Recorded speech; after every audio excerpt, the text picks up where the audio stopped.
Kembali di Bincang Virtual, pemirsa. Mas Teguh, ini sebenarnya Kominfo apa saja tindakan preventif yang sudah dilakukan untuk mencegah adanya kejahatan siber ini? Program literasi menjadi bagian dari upaya preventif ya. Literasi tidak hanya untuk anak-anak, tapi pengguna internet pemula khususnya, baik itu dewasa maupun anak-anak.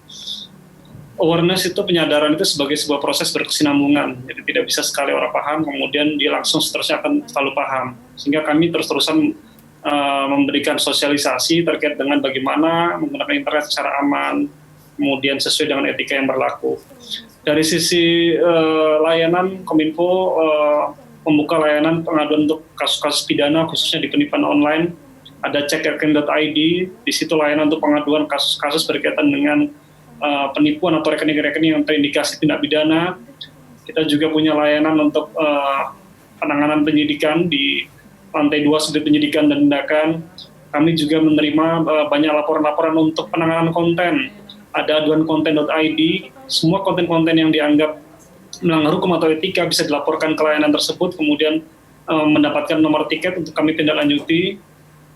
Selain itu kami juga menggandeng banyak organisasi masyarakat, ya, LSM, kemudian akademisi untuk bersama-sama terus mensosialisasikan dan membuat program-program literasi yang kira-kira bermanfaat untuk masyarakat. Iya, Mas Teguh, ini kan memang seperti yang saya katakan tadi cukup ironis karena memang dengan banyaknya kekurangan sana-sini di bidang infrastruktur sehingga banyak internet yang tidak menjangkau ke daerah-daerah padahal dibutuhkan, tetapi ternyata kejahatan cyber ini meningkat pada saat-saat seperti ini. Apakah nanti kira-kira ketika nanti infrastrukturnya sudah mencukupi dan sudah tersebar di seluruh Indonesia, ini bisa lebih berbahaya lagi, lebih banyak lagi? Ini bagaimana kira-kira?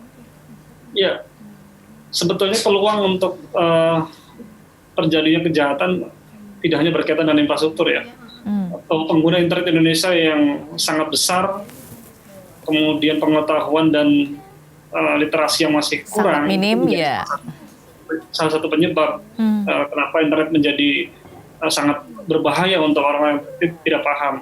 Jadi infrastruktur itu menjadi bagian dari program Presiden untuk mempercepat dalam rangka pembangunan dan ekonomi. Kalau dari Mas Immanuel sendiri, selama ini yang kejahatan yang dilakukan pelaku-pelakunya ini bisa diberikan keringanan tidak sih, atau memang sudah ada aturan-aturan yang jelas sehingga sanksi-sanksinya seperti apa saja ini?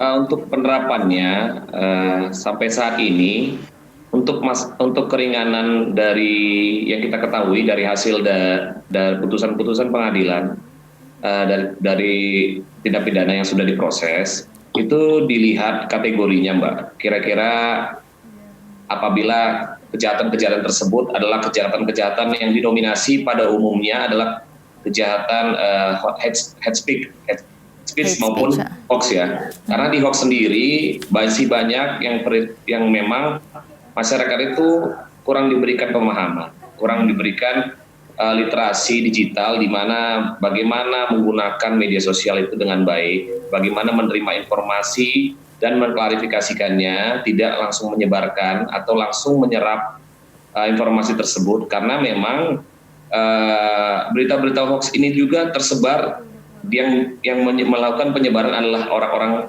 yang memang kurang literasinya, begitu Mbak. Sampai sejauh ini bagaimana kerjasama yang dilakukan dengan pihak Kominfo sendiri? Untuk kerjasama yang kita lakukan dengan banyak hal ya Mbak ya.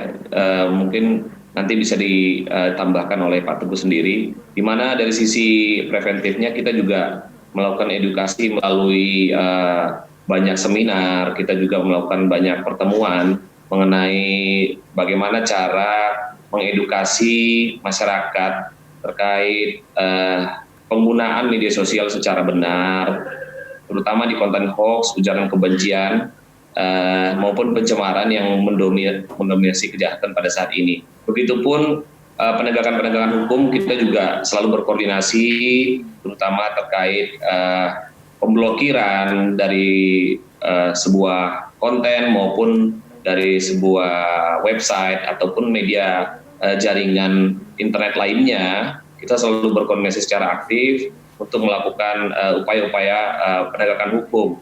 Begitu Mbak. Pak Derajat, kalau dari masyarakat sendiri sebenarnya kesadaran untuk mengetahui lebih banyak bagaimana penggunaan internet yang baik dan sebagainya, bagaimana sampai saat ini? Ya, sebenarnya peluangnya banyak ya, Mbak. Peluangnya banyak sekali. Kalau kita mau merefleksikan sebenarnya misalnya kasus konten-konten di YouTube yang bermanfaat, yang kreatif, inovatif itu ya banyak gitu. Banyak sekali. Mungkin Pak Teguh, Pak Emmanuel juga bisa merasakan bahwa konten-konten yang baik itu juga banyak gitu. Nah, sayangnya kan itu tadi. Kadang orang bisa merefleksikan kondisi ini dalam konteks yang lebih baik, positif, atau orang merefleksikan dalam konteks negatif kan gitu. Nah, refleksi-refleksi yang negatif ini, misalnya contohnya sederhana saja.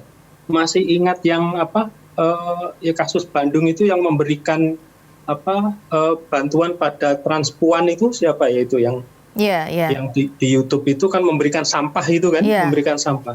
Ternyata direplikasi di Palembang. Mungkin Pak Immanuel juga tahu gitu kan.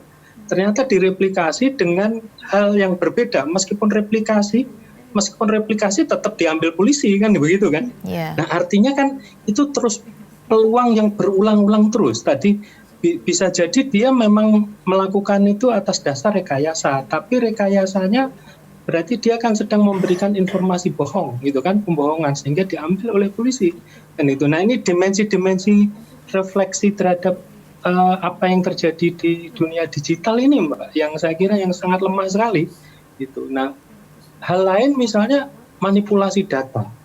Manipulasi data itu luar biasa sekali loh, Mbak. Karena data itu kan tidak terlihat secara langsung ya. Kalau Anda tiba-tiba ditelepon oleh seseorang, diberi solusi untuk peminjaman dana dan sebagainya, kok dia bisa tahu nomor telepon kita, terus kemudian dia tahu alamat kita, dia tahu kita punya kartu kredit dan sebagainya, itu kan menunjukkan bahwa ada data yang dimanipulasi dan ada data yang bertebaran kan itu. Data-data kita dijual ke tempat lain dan sebagainya. Itu proses-proses yang kemudian memang tidak mudah dilacak, tapi itu menunjukkan bahwa ada problem yang serius kan gitu, bahwa pemahaman kita terhadap dimensi digital itu memang masih sangat lemah gitu. Nah, ini juga cukup problematik, kesenjangan digital ini kemudian menjadikan problem-problem digital semakin detail, semakin kecil gitu. Unitnya itu semakin individual gitu, tindakan kan gitu. Terus sifatnya spontanitas kan gitu. Nah, bisa dibayangkan kalau itu terus-terus berulang gitu. Artinya tindakan-tindakan yang negatif atau tindakan menyimpang di digital itu bukan sekali dua kali dilakukan, berkali-kali dilakukan. Saya kira pihak kepolisian sudah menangkap berapa orang kasus misalnya tadi hoax itu, tapi ya tetap ada orang yang memproduksi hoax kan gitu. Nah, ini artinya kan ini ada problem, kita belum bisa memutus rantai gitu kan, memutus rantai hal-hal yang negatif, dan kita belum bisa merefleksikan pada diri kita sendiri bahwa internet digital itu merupakan arena yang positif kan gitu. Bukan sebaliknya kita maknai sebagai arena yang negatif. Kan. Jadi ini lebih kepada perilaku dari diri sendiri, bukan karena kelemahan dari sistem kita. Ya, selain dari perilaku, lingkungan juga berpengaruh. Kalau lingkungannya tidak support, ya sama saja. Lingkungan mempengaruhi, dan otomatis kalau negara harus bertanggung jawab kan gitu. Iya, tentunya juga perlu ada mungkin perlu diperketat pengawas atau pencegahan dari sistem IT-nya sendiri. Ini perlu juga diperketat, Mas Teguh, atau bagaimana aturannya? Nanti kita dijawabnya nanti ya, Mas Teguh, setelah ini, setelah jeda berikut ini, karena bincang virtual masih akan kembali, tetapi kita harus jeda dulu.